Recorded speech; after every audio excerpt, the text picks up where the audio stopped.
Welcome back. Thank you for staying with us. All this national attention on the Wisconsin Supreme Court race is having an effect on turnout. More than 644,000 ballots have already been cast. CBS News Deputy Director of Elections and Data Analytics, and I want to stress, your friend and mine also, Kabir Khanna, joins me here at the desk. Kabir, it's always great to see you. Turnout, talk to me about it. It's nice to see you, too, and it's fun to be talking to you about a judicial off-year race in Wisconsin. That's not the type of thing we typically spend a lot of time on at the data desk, and that's because, historically speaking, these races have kind of been snooze fests, at least from a perspective of voter engagement and participation. I pulled some historical turnout figures, and as recently as 2017, turnout was in the teens as a percentage of citizens statewide. Well, what's happened over the years is that these campaigns have become increasingly nationalized, focused on national issues and political figures. They've become more divisive and more partisan, and as you've said, they've become incredibly expensive.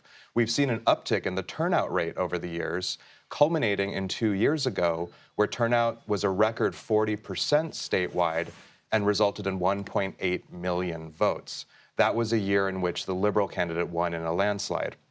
I want to take a closer look at those turnout figures because it's an interesting comparison race to what's happening now. 2 years ago, about 450,000 ballots were cast ahead of Election Day. Well, this year, it's over 640,000. That's 40% growth since 2 years ago. We don't know exactly what that means for total turnout, but it's probably going to be pretty high. So geography is sometimes, though not always, a helpful clue as to where things might be trending.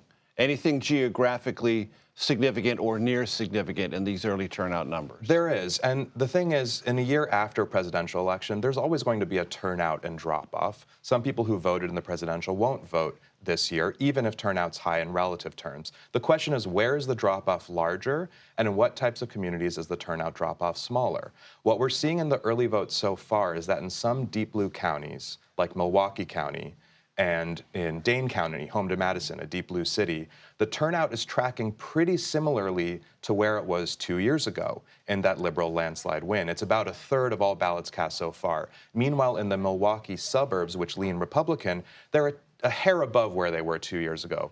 But remember, because that was a Liberal win, if turnout is similar geographically, the Crawford campaign is probably looking at these numbers and feeling pretty good.